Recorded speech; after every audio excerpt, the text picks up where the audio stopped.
Hey everyone, Samia Khan here with your Fox 10 News Now update. Guys, it is Wednesday, September 30th, 2015, and it's not just any September 30th. No, it is a very, very special September 30th because today is Dave Munsey's 40th anniversary here at Fox 10. He was here before it was even called Fox 10. It was Channel 10.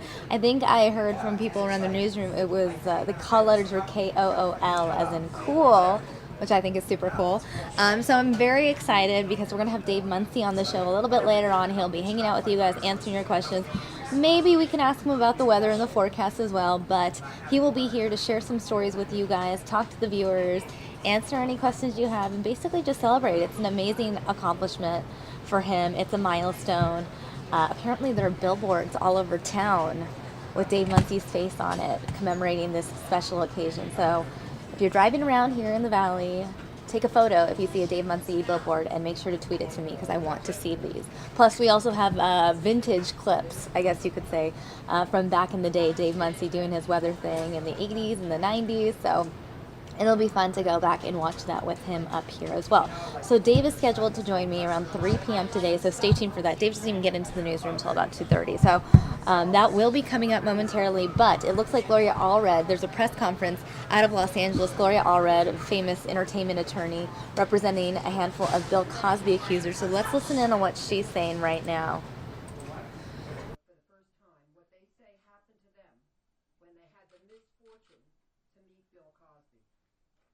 Although it is too late for these three new accusers to take any legal action against Mr. Cosby because of the statute of limitations, these three courageous women want Mr. Cosby to be held accountable for what they believe was his misconduct towards them. I am honored that these brave women reached out to me for legal advice and support so that their voices could be heard, and I'm proud to represent them. They are not the first, but they will also not be the last to speak out about their accusations against Mr. Cosby.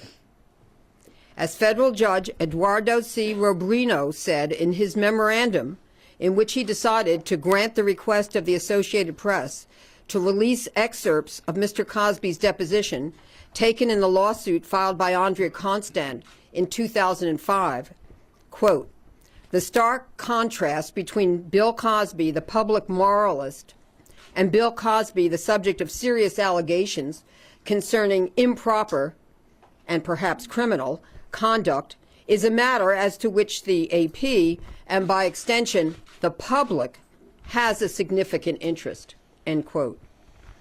Finally, before I introduce them, I would like to comment on the decision of three universities to strip Mr. Cosby of honorary degrees which they had conferred on him. Marquette, Fordham, and this week, Brown University rescinded those honorary degrees. This action by three universities is unprecedented. One of Mr. Cosby's lawyers has reportedly complained publicly about the decision of Fordham to strip Mr. Cosby of this honor. My response is that any emotional distress or sense of injustice that Mr. Cosby may feel cannot compare to the immense suffering and sense of injustice that many accusers that I represent have endured as a result of what they allege Mr. Cosby had done to them. So we shed no tears for Mr. Cosby. As I stated previously, Mr. Cosby has nobody to blame but himself for his choices and for his actions. There should be serious consequences for anyone who intentionally harms or endangers the health, safety, or life of innocent women and girls. I believe that it is long overdue for this, quote, public moralizer, end quote, to face the full consequences of his misconduct against women and girls. And now I would like to introduce each individual woman who's here before she reads her statement. The first will be Pamela Abeta. Pamela is a retired chauffeur who has raised three beautiful children, and she now has 5 wonderful grandchildren. Pamela. Okay. Okay. My name is Pam. For 30 years, I have been holding a secret that is so overwhelming that I have not spoken about it until now. I also am a victim of Bill Cosby. Back in 1979, when I was 25 years old, a mutual friend sent me to Bill Cosby's producer to see him at the residence in Orange County for an interview. I thought it might lead to an opportunity with Playboy because I knew Mr. Cosby was a friend with Hugh Hefner, so I went. As soon as I had arrived in Orange County at his producer's home, the producer made a phone call right away to Bill Cosby telling him we'd be on the next flight to Las Vegas. We jumped on the next flight to Vegas, and we arrived at the Las Vegas Hilton just as Bill Cosby's show was just ending. I was led down to his dressing room, and I heard Mr. Cosby say to the audience, "Good night, ladies and gentlemen." He appeared 5 to 10 minutes later in his dressing room where I was waiting with his manager. Mr. Cosby asked me if I would go upstairs, if I'd like to go upstairs and freshen up. We went upstairs to the Elvis Presley's penthouse. Mr. Cosby instructed me to put my things in the first bedroom to the left. There were other bedrooms in the penthouse. Mr. Cosby asked if I wanted to go downstairs, and he gave me $200 to gamble. He played cards and mingled with a lot of people. At about 1 a.m., I was very tired and decided I wanted to go back upstairs to rest. I went up to my room and went to sleep. Bill Cosby woke me up about 8 a.m. in the morning by making noise in the kitchen area. We began to talk a bit. Coffee and breakfast were brought to the room. He asked me if I had an evening gown or something nice to wear to the champagne dinner that night at the show. I showed him a black dress that I had brought, but he said it was not suitable, so he sent me downstairs to the hotel shops to buy a long gray gown, shoes, and a clutch bag. I spent about $2,500, which was put on his room charge. Soon after that, back upstairs, I got ready for the show. The producer and his wife arrived at my room, and we went to the show together. When we got downstairs, we were seated in the front of the dinner table. I saw several other stars. I remember eating and watching most of the show, but right before the show was over, everything became a blur. I believe someone had put something in my drink. I don't remember leaving the dinner show, and when I came to, I was lying in Bill Cosby's bed. Not in my own room. I'm sorry. Okay. So bad.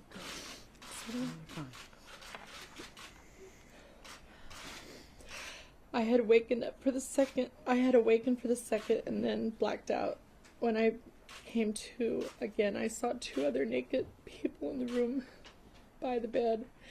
Bill was sitting on the side of the bed, and I had blacked out again.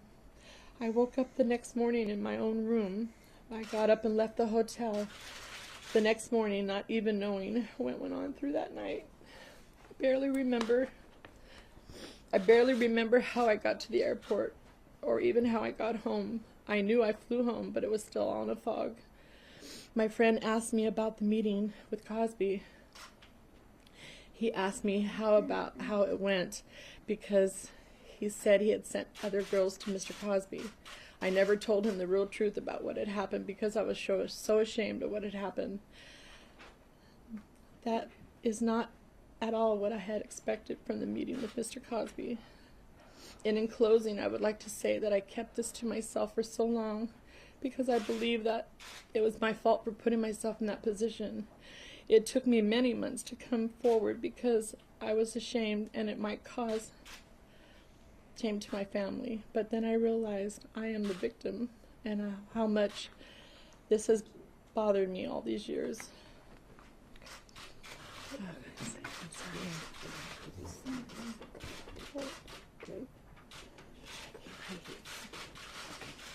Change seats with Lisa on my knee, though. I'll try. I think she should go over there. You think? Okay. All right. right. That's fine too. I'm going to take Lisa's place. You go get your Lisa's. Thank you.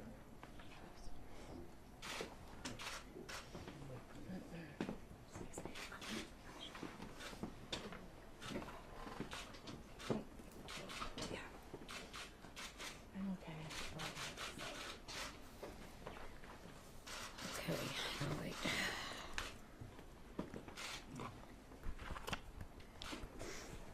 Okay. Next is Lisa Christie. Lisa is one of the nation's top fitness experts.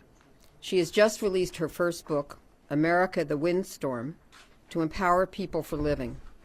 Lisa is also a television host, professional model, actor, singer, producer, and director, and private coach for modeling, acting, pageantry, personal training, and nutrition. She is a former Mrs. America, 1997 to 1998, and she speaks and ministers at conferences and churches throughout the nation on domestic violence. Lisa is the mother of 3 beautiful daughters, and she and her husband own a martial arts school in Buffalo, New York. And we have provided photos of each, and they'll all hold up their photos when we're finished. And so,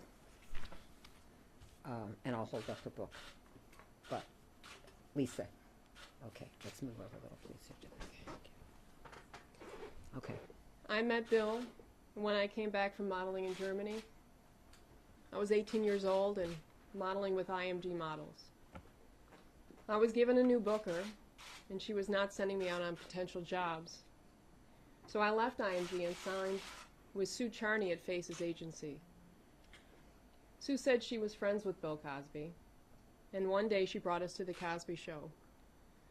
After the show, Bill lined up the models against the wall to pick the one to whom he wanted to talk. He came over and he spoke with me. I told him that I wanted to act, and that's how our relationship began. I saw Bill as a father figure.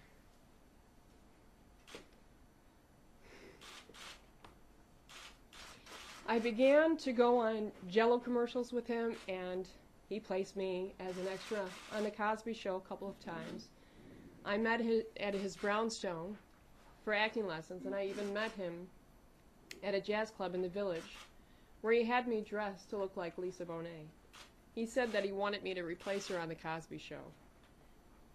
Bill told me that if I was serious about acting, if I was serious about being an actor, I needed to go to college. He told me to go back to college to Buffalo. I took his advice and I registered at Buffalo State College for theater and dance.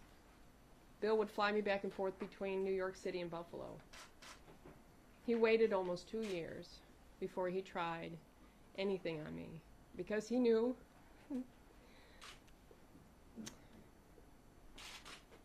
it's okay. Because he knew that I was a virgin and I was raised as a Christian. After starting college, I was offered a co-host position for an NBC affiliate show called Wedding Magazine. Bill called me and booked a flight for me to meet him in Chicago at the Ambassador East Hotel. He said he wanted to see if I should be an anchor on television or continue with my acting career. He also said that he wanted me to audition for a role in the movie Ghost Dad.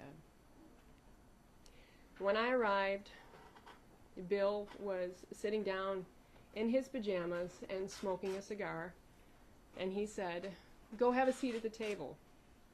I have dinner ready for you. You eat while I watch your television show, Wedding Magazine." My red flag went up. And when I finished eating, he said, "Come over here and sit next to me on the couch and have a drink." Bill had the drink in his hand ready for me. I told Bill that I wasn't a drinker and that it gave me a stomach ache. And he kept insisting. So I took a sip. I told him that I just couldn't drink it. Bill then had me go over to another area of the room to sit down, and he instructed me to read the newspaper like an anchor would. And when I finished, he said, "Let's do an acting exercise." And Bill told me to close my eyes and to use my imagination. And then And then he tried to kiss me like a boyfriend would. So I pushed him away and I said, "What are you doing?"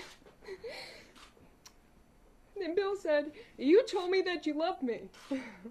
And I responded, "When you told me I love you on the phone, I meant I love you like a dad." And he raised his voice and said, "You owe me." And I said, "I never asked you for anything." And he changed his tone and he said, "I'll give you the biggest orgasm you've ever had." And I didn't even know what that meant at the time. Well, then yelled, "Well, you're never going to make it in this business unless you sleep with me." And I responded, "Shame on you, Mr. Father Figure of America. Your kids are older than I am." And then I said, "You just messed with one of God's children, and you're in big trouble, mister. I want a flight out of here right now." And Bill told me that there were no more flights leaving that night. And I asked him, where was I sleeping? And he said, here, as he's backing up through a big open door into his bedroom saying, "This is your last chance. If you want to make it in this business, you have to sleep with me." I told Bill that I was sleeping on the couch. And the next morning, as I was leaving the hotel room for my flight, Bill said, "Call me tomorrow." And I said, "Bill, I will never talk to you or see you again." Last year in February, I released my first book called America the Windstorm and shared part of my story on page 149 to 150 about Bill, never mentioning the name of the celebrity, but now I can. With Mr. Cosby, I was one of the fortunate ones. Now I'm here to support all the victims. Thank you. And this is Lisa's book that she was referring to, where she included a paragraph in the book without naming the celebrity. Do you want to read this paragraph? Here is what she said in the book, which was published last year, early last year. "I passed the test years ago. A celebrity told me that if I wanted to make it in the industry, the acting industry, then I had to sleep with him. I told him, 'Shame on you. You just messed with one of God's children, and you're in big trouble.' 1 week later, his son died. I did not pray for any harm to come to him or his family. But when someone messes with one of God's children, then they become an enemy of the king." Okay, we'll change with Sharon. Thank you so much.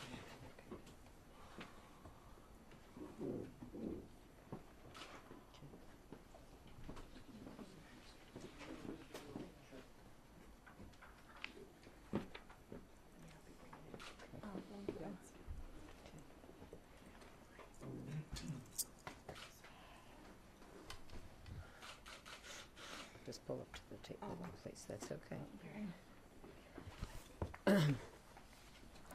The next person is Sharon Van Ert, and Sharon has had a career as a real estate investor, and she's also a beauty therapist, and she's also a website developer. Sharon. Thank you.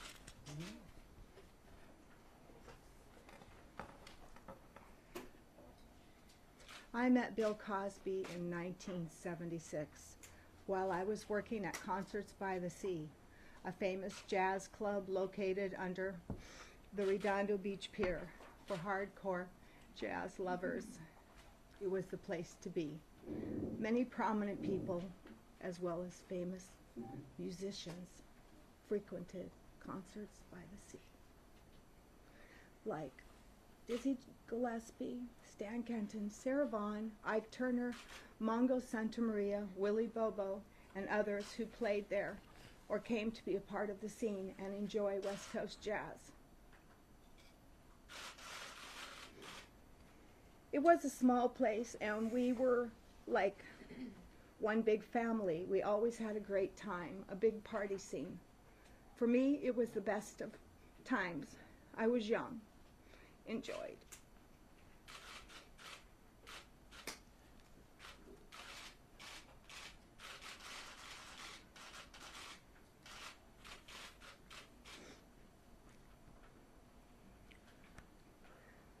I enjoyed jazz immensely, and I had a great job there. I felt very comfortable around all the entertainers and musicians. Sometimes Mr. Cosby would show up there to see his favorite jazz musicians like Willie Bobo, and he would stand next to my station where I served cocktails. Although he didn't drink, although he told me he didn't drink, I spoke to him now and then, and he would get a little chatty because Mr. Cosby was pragmatic, funny, and very charismatic. The waitresses wore short skirts and pretty red blouses as uniforms, and Mr. Cosby complimented me and said I had beautiful eyes and how nice my legs looked in my uniform. We were all allowed to drink a little as long as we conduct ourselves well, and we did not get inebriated. Every night was a party, and after hours we would lock the doors, and the musicians and customers would stay and talk about stories about back in the day. We all parked under the pier, and we girls had a strict policy that we would never walk to our car alone. Sometimes the waitresses would walk out together. Other times the owner's nephew or one of the musicians would accompany us to our cars. One night when I was leaving work, Mr. Cosby offered to walk me to my car. I am certain I had a couple of drinks. I was feeling giddy and excited and happy. Mr. Cosby was very nice, and of course, I did not suspect anything.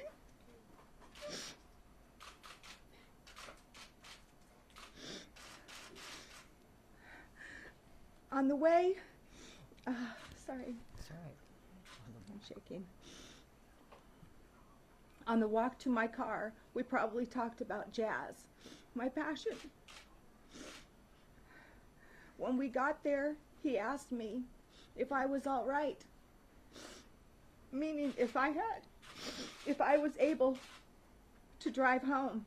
He went around to the passenger side and got in, and he said that I was too drunk to drive and I should sit and compose myself. Indeed, I felt unusually dizzy. After a while, Mr. Cosby started getting fresh. He was touching me and rubbing my leg. The next thing I remember, I was waking up in my car, my head hanging down from the seat, alone. I knew I was drugged because I never threw up, and I never threw up or drank too much. I believe that he must have put something in my drink while we were closing up the place. When I got home, I realized my panties were missing, and I never found them. I believe that Mr. Cosby took them after he assaulted me.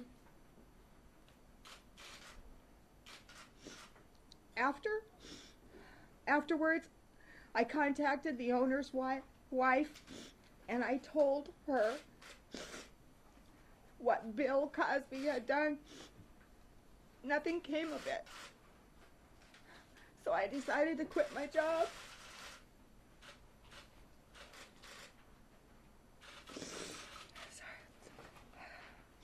After 35 years, these shameful memories in secret, I was finally encouraged to come forward by all the other women who have recently told their stories about being abused and raped by Mr. Cosby.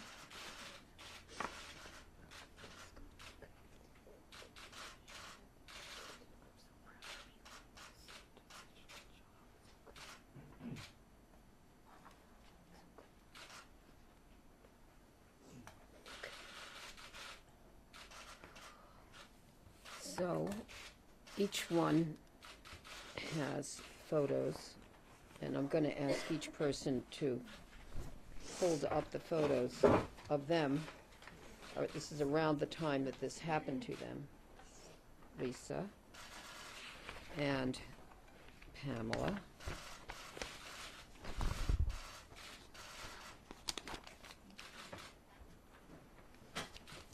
And then this is Sharon.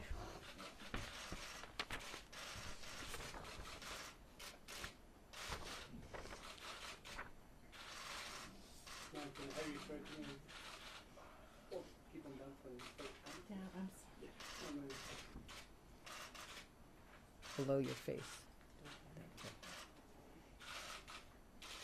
Okay.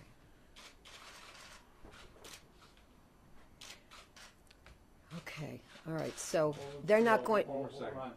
All right.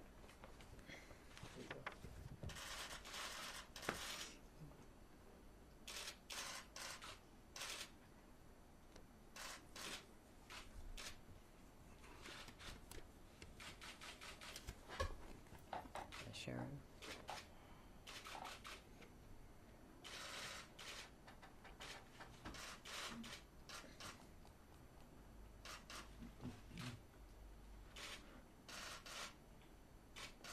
We got copies on that. Okay, and that's Pamela. Yeah, and you have copies. Talk a little more about the statute of limitations issue. I mean, The statute of limitations, the arbitrary time period set by law, different in every state, different for criminal prosecution and different for civil cases. In reference to civil cases, it's generally two different statutes of limitations in civil cases, depending on whether one is an adult survivor of adult sexual abuse or an adult survivor of child sexual abuse. If an individual complains that she is, or he is, an adult survivor of child sexual abuse, in most states there's a longer statute of limitations. But again, it's different in every state. We have worked in Nevada to change the statute of limitations for criminal prosecution of rape and sexual assault. We were successful in lengthening the statute of limitations in Nevada, and I testified with one of my Cosby clients who has accusations against Mr. Cosby, Lieslot Lubin. We testified before the Nevada legislature, and then we were both there with the governor, Governor Sandoval, when he signed the new bill into law. We are now working in other states to change the statute of limitations there. Specifically, we've had 2 meetings so far in California, and we are in touch with a legislator and expect soon to have an announcement of a bill to change the statute of limitations in California. What it will say, I can't say because it's still being discussed, but it's in progress, and we expect something on that soon. In addition, in Colorado, I've recently attended a meeting via Skype with a legislator, district attorneys, a number of my clients, Cosby victims or accusers, and so we're working to change the law in Colorado. So that's essentially what it is. if those laws were changed, would they affect people like these 3 women, or is it going forward from the time a law is adopted? Generally, and almost always, I only say almost because maybe there's an exception I'm not thinking about, but the statute of limitations, when it's changed, runs from that point or whatever point it becomes effective forward into the future, is not retroactive to the past, with the exception that if there is a current statute of limitations, let's say that it's 5 years in a certain state, and it's 2015, and the legislature and the governor decide it should be changed to eliminate the statute of limitations for criminal prosecution for the future, then you can go back 5 years if that was, in fact, the current statute. But you can't go past the period during which it would have been possible for a person to file a claim or a complaint with law enforcement. So, in summary, for the most part, it will be too late for most individuals who have accusations against Mr. Cosby. Of course, in the current lawsuit where I'm representing Ms. Huth, that's an allegation of child sexual abuse. And we argue that she is within the statute of limitations, the time period set by law for a civil lawsuit by a person who claims to be an adult survivor of child sexual abuse. Gloria, as far as you know, how many accusers at this point, both who've come forward and who have just talked to you privately? Well, I represent 26 at this time, but not all the 26 that I've represented have come forward. In addition, I have spoken to many more whom I do not yet represent and may not represent, who have contacted me, some of whom wish to have legal advice. And then there are some who may come forward, well, and plan to in the future, who have not yet come forward for a variety of reasons. We were looking up this morning the numbers of accusers, and several articles talked about in excess of 50. Does that sound right to you? You know, I know a number that I don't represent have also come forward, and so I know that there are a lot of people making a guess somewhere between 40 and 50. I don't know. One is too many as far as I'm concerned. Two is far too many, and when we get up into numbers like 50, this is completely unprecedented. I've never seen anything like this in all my years, which is in a few months going to be 40 years practicing law, against one person who was alleged to have committed acts of misconduct against them. Yes. So you said there are many more women you've spoken with and who will be coming forward. Some may come forward, and they may come forward either at a press conference and or some of them have indicated that they're not willing to come forward at a press conference, but if, as, and when it would be helpful or desirable for them to testify in a court of law, if the court would permit them to testify, then they are willing to be subpoenaed and to testify. So it's really a question of what the circumstances are going to be. Laura, could you clarify the time frame of Lisa Christie's case in the Chicago incident? I don't believe there's a time frame. Can you get a rough idea of when this occurred, this incident? In other words, you were roughly how old, and can you figure it from that date? Think about It it. would be 1987 Roughly? to roughly 1989. 87 to 89, Edward. This is a tough question. I know you don't Yeah, have okay. an answer, and that's fine. When people come out like this and they play their heart out, I couldn't even imagine what one goes through to try to do that in front of all these cameras. What happens when you leave all of these cameras? Is there some way you get support? Okay, well, of course, they haven't left yet, I'm so they don't asking know, you, but yeah. I know. But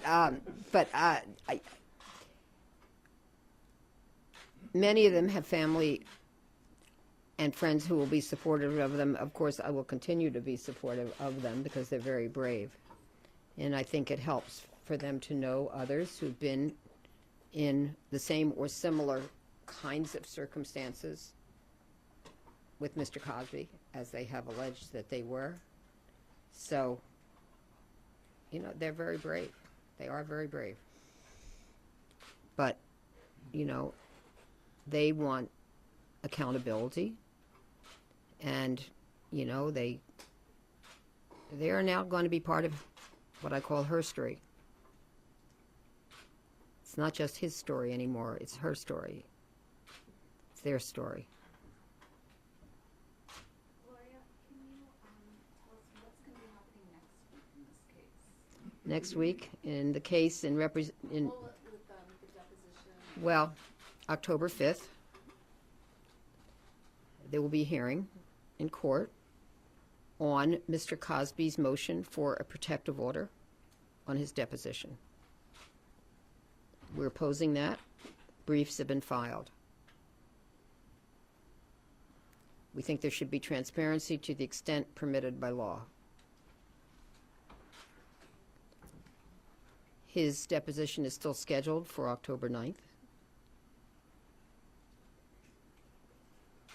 Will that be in Massachusetts? I'm not able to disclose the location of the deposition of Mr. Cosby or of the deposition of my client, Judy Huth. Gloria, given what you know, I'm trying to figure out the time span of the allegations. So it sounds like from the 60s to the 90s. And I'm just wondering, what are the most recent allegations you know of? Because I'm wondering what may have happened between the last known allegations and now. I can't say what the most recent allegation is that I know of. In other words, the date on which that alleged misconduct is alleged to have occurred, because I know that as a result of attorney-client privileged confidential information, therefore I can't disclose it. So I guess what I'm asking is, do you believe any misconduct has happened in the recent past? Again, I'm unable to comment because any information that I may have, I would know as a result of attorney-client privileged information or confidentiality. That communication is protected under the law, and without seeking the permission of the person or persons who consulted with me to reveal anything that they said, I would not reveal what they said, even without identifying the name of the person who provided me that information. Gloria, regarding the deposition, you've made it pretty clear that you want to win the public fight against Mr. Cosby. With that in mind, will you be questioning him deeper than the proof case, and will you be trying to get answers for all of these women? At this time, the court is going to hear arguments and make a decision on Monday or soon thereafter about Mr. Cosby's deposition. So out of respect to the court, I would have to respectfully decline to say anything about the deposition except that it is scheduled for October 9th, which is what the court has ordered. The 9th for Mr. Cosby, the 15th for Ms. Huth. And nothing's changed in that you've said before that his attorneys have made clear to you that he will be there. Has that changed? I always expect everyone to comply with a court order.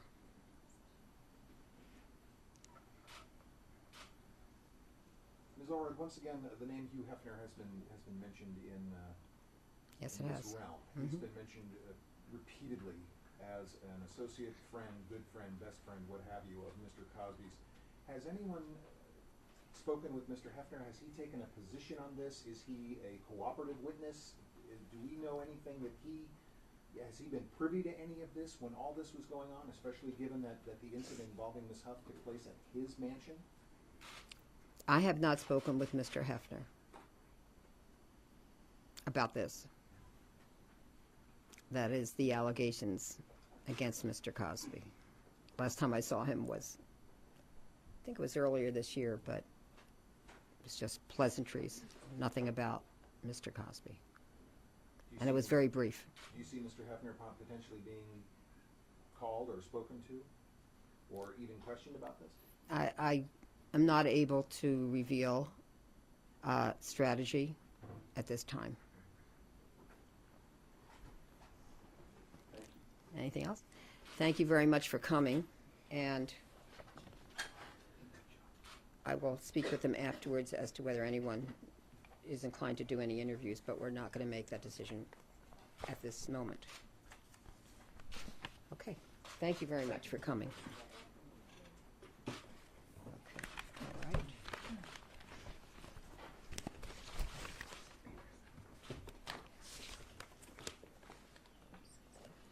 Sure. Take that. Thank you. All right, guys, that is a wrap on that press conference. That was a taped playback of that press conference. It was just sent to us now for the first time.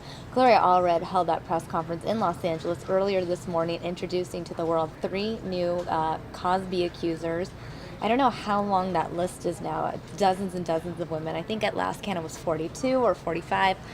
I'm not even quite sure, but obviously that is a hot topic. It's been a story, really, we've been talking about, I think, since last November or December, when comedian Hannibal Buress made a joke about it on stage, and suddenly it came out into the forefront. Even though it was something that some people were talking about here and there, it really didn't get the media attention it deserved until that comedian came forward and spoke about it.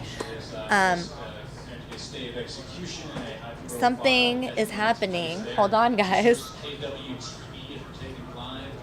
What's going on? Okay, guys, so you know how the Pope tried to intervene and stop that execution from happening in Georgia, but it happened anyways? Well, there's now going to be a press conference about that in Georgia. So it looks like, you know how sometimes we're on podium watch while we're watching while we're watching an event, waiting for someone to speak? Looks like we're going to be on podium watch for John Kerry, who's supposed to speak about the airstrikes, Russian airstrikes in Syria. In the meantime, we're going to go to Georgia now and listen to what officials had to say about that execution. Good afternoon. My name is Robert Patton. I'm the director of the Oklahoma Department of Corrections. Through several phone calls and conversations with the Attorney General's office, the Governor's office, and out of due diligence, we have asked where the Governor has granted a stay of execution for Richard Eugene Glossop until next month. This will allow us time to review the current drug protocol and answer any questions we may have about the drug protocol. You've by now received a press release which goes into greater detail. I have talked to the Van Treese family at length. My thoughts and prayers are with them at this time. More information will be forthcoming. Thank you.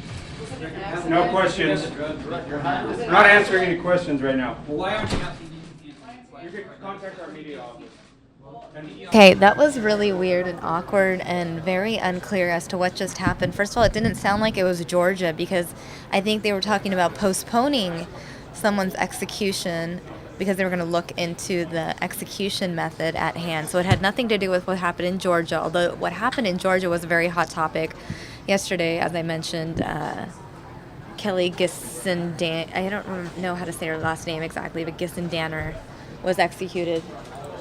And looks like we are now looking at the Dow up 235 points. And on that note, we're going to kick off Podium Watch.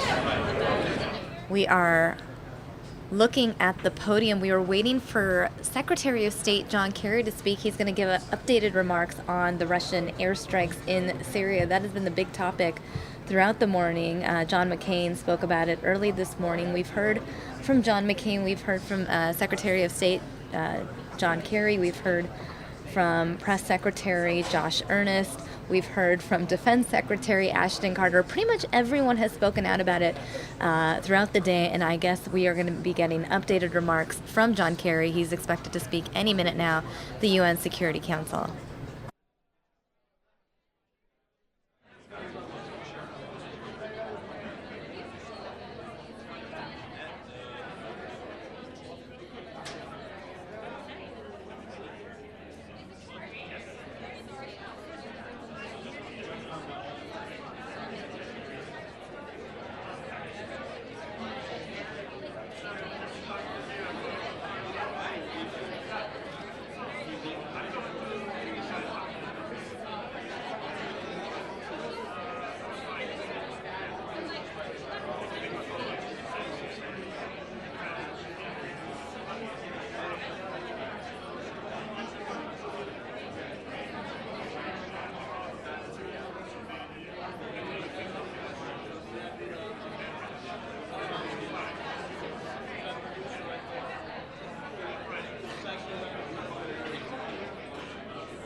All right, guys, while we continue Podium Watch, what I'm going to do is play a few stories for you from Fox National in the large portion of your screen. That way you can get some new information while we still continue to watch the podium and wait for Secretary of State John Kerry to speak.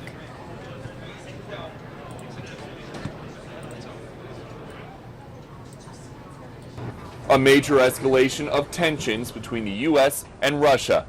Moscow launching airstrikes in Syria after a Russian general requested American warplanes not fly over northern Syria during those attacks. The Kremlin claims it's helping Syrian President Bashar al-Assad battle ISIS. But U.S. officials say the airstrikes are targeting regime opposition groups. The coalition will continue to fly missions over Iraq and Syria as planned, as we did today. Secretary of State John Kerry telling the UN Security Council Russia's military action would be welcomed as long as it targets ISIS, not anti-Assad rebels. The terrorists can neither unite the country nor govern it. We know that Assad can neither unite the country nor govern it. The strikes come just days after President Obama and Russian President Vladimir Putin discussed Syria in a face-to-face meeting.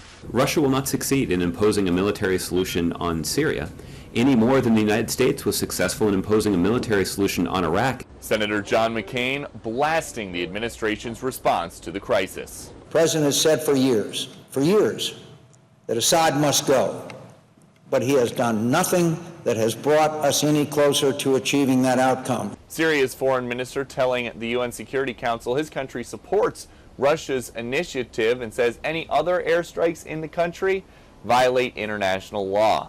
At the White House, Peter Doocy, Fox News.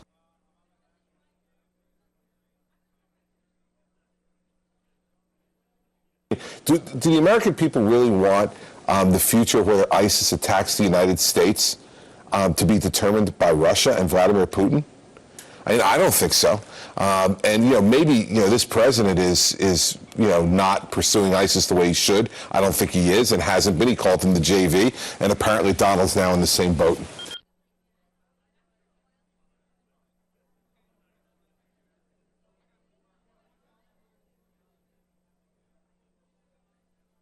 Listen, here's the problem. 40 years we've kept Russia out of the Middle East.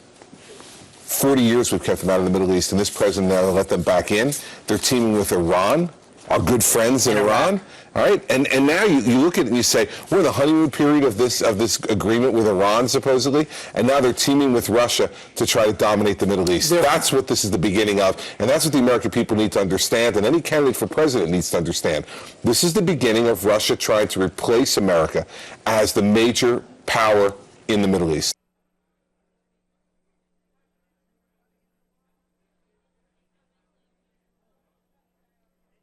Tension between Russia and the U.S. escalating once again. Senior defense officials tell Fox News a Russian general went to the U.S. embassy in Baghdad and requested American warplanes not fly over northern Syria because Moscow was planning on beginning airstrikes there. Those attacks now underway, with Pentagon officials indicating Russian planes targeted Syrian opposition targets near homes. And Putin is on a roll. And by the way, he is not hitting Islamic State. That's his line. Got to defeat Islamic State.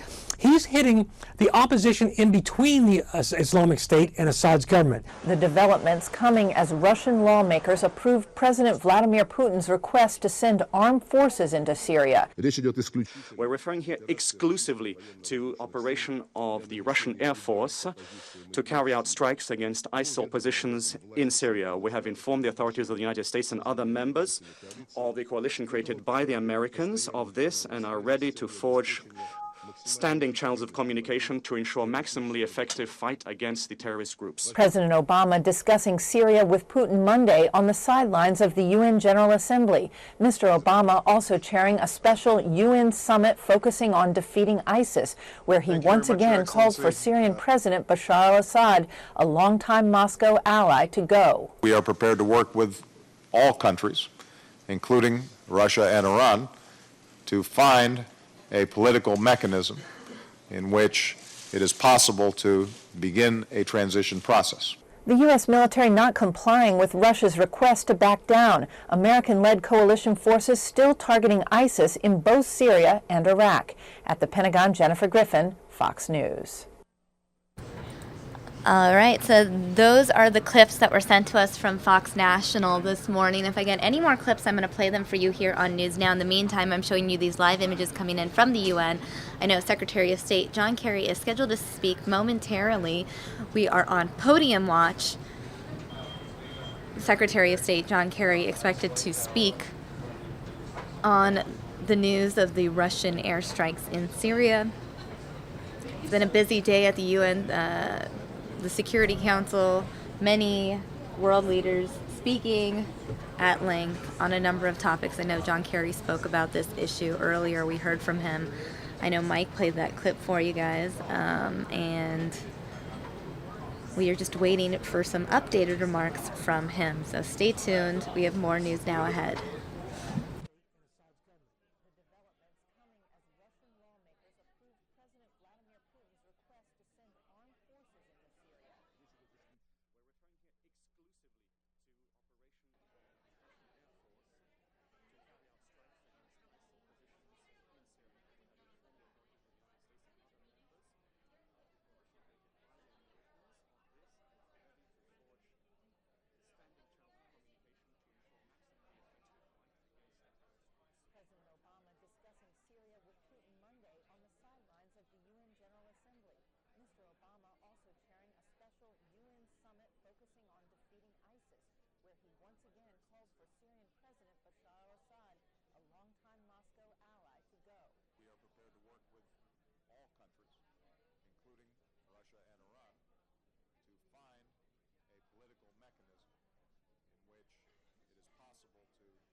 Military not complying with Russia's request to back down.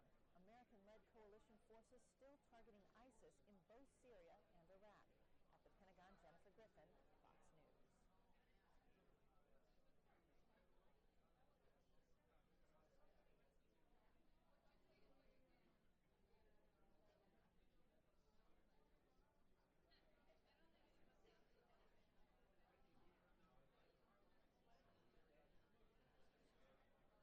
Tension between Russia and the U.S. escalating once again. Senior defense officials tell Fox News a Russian general went to the U.S. embassy in Baghdad and requested American warplanes not fly over northern Syria because Moscow was planning on beginning airstrikes there. Those attacks now underway, with Pentagon officials indicating Russian planes targeted Syrian opposition targets near homes. And Putin is on a roll. And by the way, he is not hitting Islamic State. That's his line. Got to defeat Islamic State. He's hitting the opposition in between the Islamic State and Assad's government. The developments coming as Russian lawmakers approved President Vladimir Putin.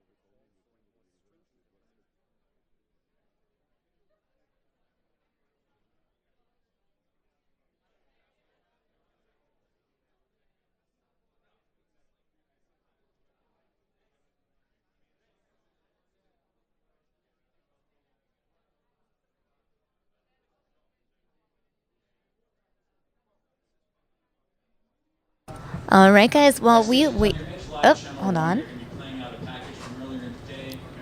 Just kidding. While we wait for John Kerry to speak live, I'm going to play for you some video from this morning. Actually, John, you might even see a John Kerry sighting in this video.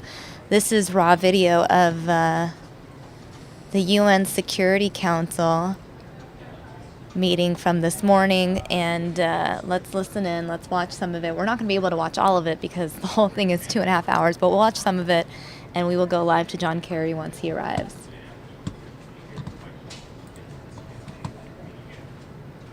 We call for a more stringent implementation of the requirements of Resolution 2199 regarding the drawing up of a sanctions list of physical and individuals who are trading with the Islamic State. There is a need to enhance the effectiveness of the expert group of the Anti-Al-Qaeda Sanctions Committee in a systemic way, using the potential of the group, of the FATF and related regional structures.